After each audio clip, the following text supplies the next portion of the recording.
नमस्कार। आपका अखबार के इस अंक में आपका स्वागत है। मैं हूं प्रदीप सिंह। आज जब बात कर रहा हूं मैं आपसे तो आपको एक खबर वैसे तो कल ही मिल चुकी होगी कि कश्मीर में पहलगाम में 26 हिंदुओं की इस्लामी जिहादियों ने हत्या कर दी। देखिए, शब्दों का चयन जो है बहुत महत्वपूर्ण हो गया है। इनको आतंकी कहना और जो लोग मारे गए हैं, जो लोग बलिदान हुए हैं, उनको पर्यटक कहना, ये हमारी सबसे बड़ी गलती है। समस्या की गंभीरता उससे समझ में नहीं आती है, क्योंकि जिन लोगों ने मारा, इन जिहादियों ने जिनको मारा, उनसे उनका धर्म पूछा। उनसे नहीं पूछा किस जाति के हो, कौन सी भाषा बोलते हो, तमिल बोलते हो कि गुजराती बोलते हो, मराठी बोलते हो कि मलयालम बोलते हो। कोई भाषा नहीं पूछी, जाति नहीं पूछी, नहीं पूछा कि अगड़े हो कि पिछड़े हो, दलित हो कि आदिवासी हो, ओबीसी से आते हो या सवर्ण जाति से आते हो, किस राज्य के हो, ये भी नहीं पूछा।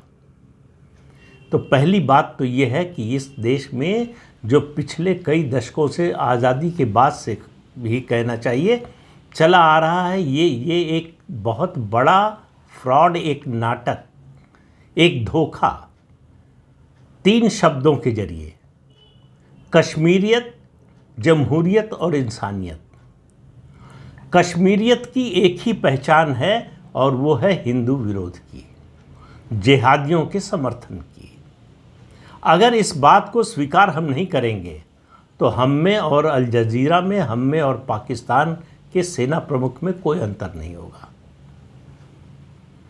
समस्या को समझिए कि समस्या है कहाँ। कश्मीरियत कहाँ थी, वो इंसानियत कहाँ थी कश्मीरियों की, जब लाखों हिंदू कश्मीर से निकाले गए, जब मस्जिदों से ऐलान हुआ कि या तो इस्लाम स्वीकार कर लो, नहीं तो अपनी महिलाओं को छोड़कर चले जाओ, और दोनों नहीं करोगे तो मारे जाने के लिए तैयार रहो। और मारे गए लोग। महिलाओं के साथ बलात्कार हुआ। अपने ही देश में पिछले 35 साल से कश्मीरी हिंदू शरणार्थी बने हुए हैं। कहाँ है इंसानियत कश्मीरियों की? वो कश्मीरियों की इंसानियत और उनकी कश्मीरियत कहाँ थी जब पूरी तरह से हथियारों से लैस भारतीय फौजी को लात मार रहे थे कश्मीर के युवा? तब कहाँ थी कश्मीरियत? वो पत्थरबाज कहाँ चले गए? उनका दिल बदल गया, रातों रात दिल बदल गया। तो ये आप अपने को धोखा देने के लिए मान लें कि कश्मीर बदल गया, कश्मीर नया हो गया, तो आप धोखा देते रहिए, इसी तरह से धोखा खाते रहिए। तो अपने को धोखा देंगे तो खुद ही धोखा खाएंगे। तो ये कश्मीरियत, इंसानियत, जमहूरियत, इससे बड़ी बकवास और कोई नहीं है। ये धोखा देने, ये बेवकूफ़ बनाने का जो है वो नारा है कि भारत के लोगों को बेवकूफ़ बनाना। और सरकार को, केंद्र सरकार को मैं कह रहा हूँ, प्रधानमंत्री नरेंद्र मोदी की सरकार को 11 साल में ये बात समझ में आ जानी चाहिए कि आप जिहाद का मुकाबला विकास से नहीं कर सकते। जिहाद के खिलाफ लड़ाई विकास करके नहीं लड़ सकते। 11 साल से जम्मू कश्मीर का विकास कर रहे हैं, खासतौर से घाटी की बात कर रहा हूँ। 370 हटाने के बाद से क्या क्या नहीं किया आपने? पंचायत के चुनाव कराए, स्थानीय निकाय के चुनाव कराए, उसके बाद विधानसभा के चुनाव कराए, विकास की इतनी योजनाएं चलाई, स्कूल खुले, सिनेमा हॉल खुले, मॉल खुले, सब कुछ सामान्य दिखाई दे रहा है, लेकिन अंदर से कुछ नहीं बदला है। ये सारा परिवर्तन केवल ऊपर का है। ये जो शांति है, ये दरअसल जो है धोखा देने के लिए, अगली तैयारी करने के लिए है। मुझे बताइए, अभी 2024 में सितंबर अक्टूबर में जम्मू कश्मीर के विधानसभा के चुनाव हुए। घाटी में 47 सीटें हैं विधानसभा की। भारतीय जनता पार्टी को एक भी नहीं मिली, एक भी। देश भर में, कश्मीर में ही नहीं, देश भर में मुसलमानों के लिए इतनी सारी योजनाएं केंद्र सरकार ने चलाई। कश्मीर को अगर सरकार का दावा माने तो पूरी तरह से बदल दिया, नया कश्मीर बन गया। और एक सीट नहीं मिली। सीट तो छोड़िए, 47 में से केवल 17 लोग मिले आपको उम्मीदवार के रूप में उतारने के लिए। क्या बदल गया कश्मीर में? न कश्मीर बदला है, न कश्मीरियत बदली है, न वहाँ की जमहूरियत बदली है, न वहाँ की इंसानियत बदली है। वहाँ की इंसानियत क्या है, कश्मीरियत क्या है, ये दिखता है जब कोई आतंकवादी मारा जाता है, जिहादी मारा जाता है। जब वो जिहादी मारा जाता है तो उसके जनाजे में लाखों की भीड़ उमड़ती है। जब कोई हिंदू मारा जाता है तो कोई कुत्ता भी सड़क पर नहीं उतरता है। ये है कश्मीरियत। कश्मीरियत का मतलब है कि हिंदुओं ये जगह खाली करो, इसके अलावा और कोई मतलब नहीं है। कश्मीरियत का मतलब है जो आसिम मुनीर ने कही, पाकिस्तान का जो उसको जनरल कहने में भी जो है संकोच होता है। ऐसा घटिया आदमी जनरल कहलाने लायक नहीं है, किसी सेना का प्रमुख होने लायक नहीं है, मानसिक रूप से पूरी तरह से जिहादी है। वो जो कह रहा है उस पर ध्यान दीजिए। और मैं बार बार कह रहा हूं कि आज से नहीं कहा जा रहा है, ये 1888 से 1876, 1888, उसके बाद जिन्ना के बाद पाकिस्तान में जितने शासक हुए, और भारत में दरअसल मैंने पिछले वीडियो में भी कहा था कि ये आसिम मुनीर जो बोल रहा है ये पाकिस्तानियों के लिए नहीं बोल रहा है, ये भारत में बैठे पाकिस्तानियों के लिए बोल रहा है। और आज सोशल मीडिया पर आप देखिए, एक जहादन पत्रकार है, नाम नहीं लूँगा, उसका नाम भी नहीं लेना चाहता, ऐसे घटिया लोगों का, भारत विरोधी लोगों का नाम भी नहीं लेना चाहिए। वो खुशी मना रही है, व्यंग कर रही है अमेरिका के उपराष्ट्रपति जेडी वेंस पर कि क्या अब भी भारत के पर्यटक स्थलों पर आप फोटो खिंचवाएंगे परिवार के साथ। तो उनकी इस वाक्य से, इस बात से उसकी खुशी जाहिर हो रही है।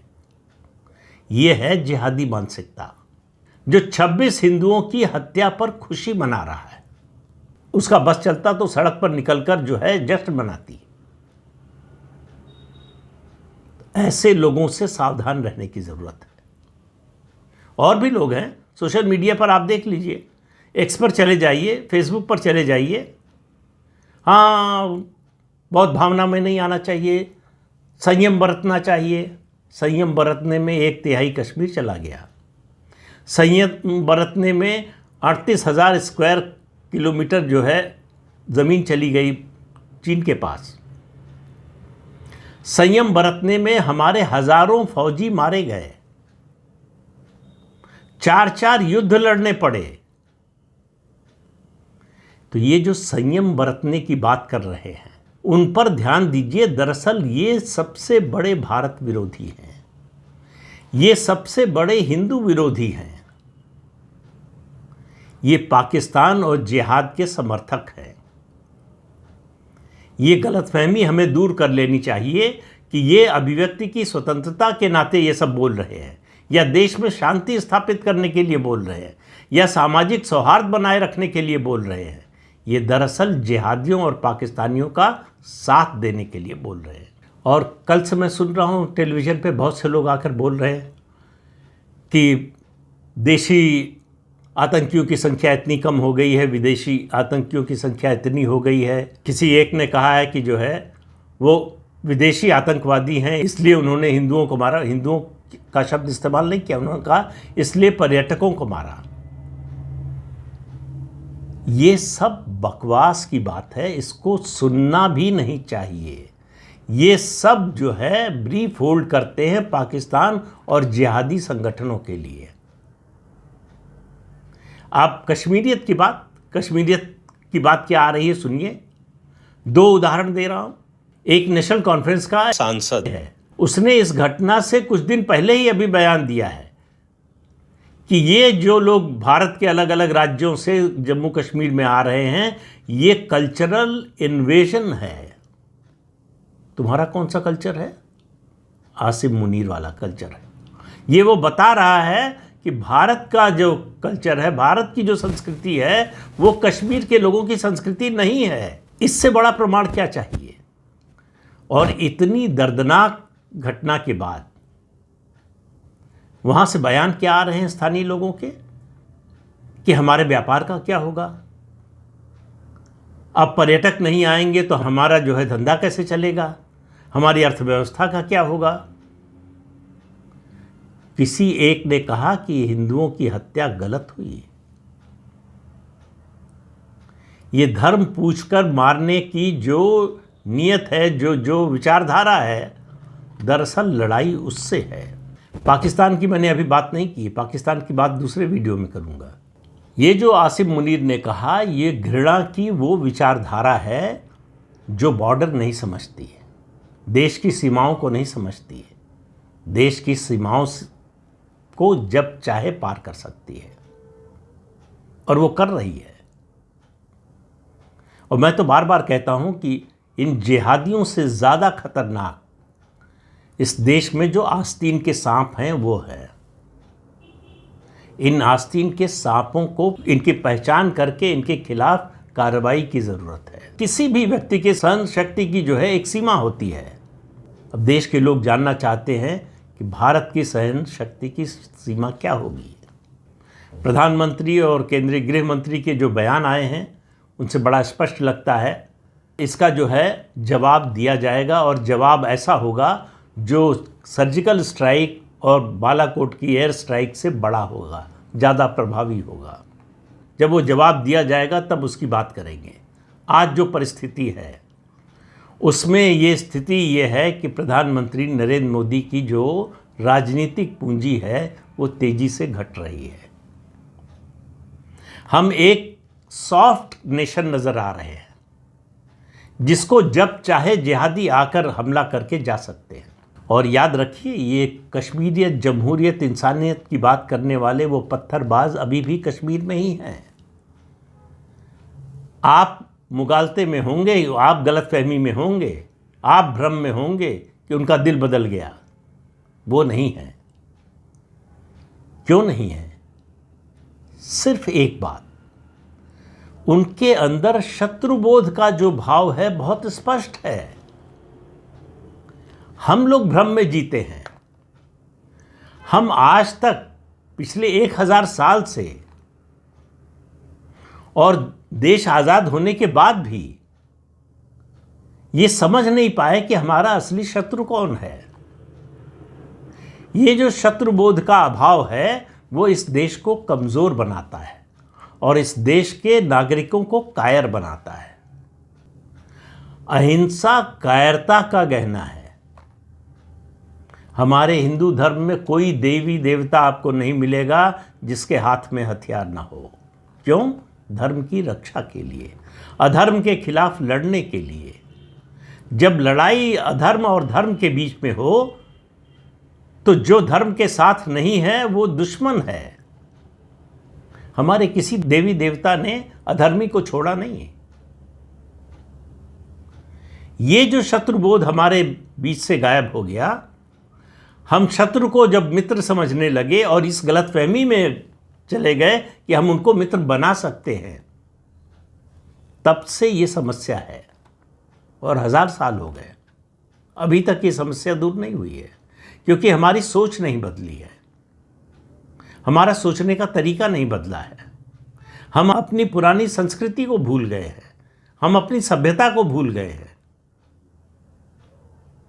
ये गंगा जमुनी तहजीब, ये धर्मनिरपेक्षता, इसका भारत की धरती से कोई लेना देना नहीं है। जिस दिन ये बात हमारे आप को समझ में आ जाएगी, उस दिन से बदलाव शुरू होगा, असली बदलाव। इसी कश्मीर में आप देखिए कि 1990 से पहले से शुरू हुआ और आज हम 2025 में हैं। हमारे फौजी मारे जाते हैं, हमारे निर्दोष नागरिक मारे जाते हैं। तब कितने कश्मीरी निकलते हैं कश्मीरियत दिखाने के लिए, इंसानियत दिखाने के लिए, जमहूरियत दिखाने के लिए। वही पैमाना है कि कश्मीर में कोई कश्मीरियत नाम की चीज़ है। अगर कश्मीरियत नाम की चीज़ है तो उसकी परिभाषा करनी पड़ेगी, और उसकी मेरी नज़र में एक ही परिभाषा है, हिंदू विरोध, हिंदुओं के खिलाफ जिहाद। इसके अलावा और कुछ नहीं है। अगर आप नहीं समझते हैं तो आप इसी तरह से शिकार होने के लिए अभिशप्त है। तय कर लीजिए आप। तो इस अंक में इतना ही। अगले अंक में फिर मिलेंगे किसी नए मुद्दे के साथ। तब तक के लिए अनुमति दीजिए। आपसे अनुरोध है कि चैनल देखिए, शेयर कीजिए, लाइक कीजिए और सब्सक्राइब जरूर कीजिए। नमस्कार।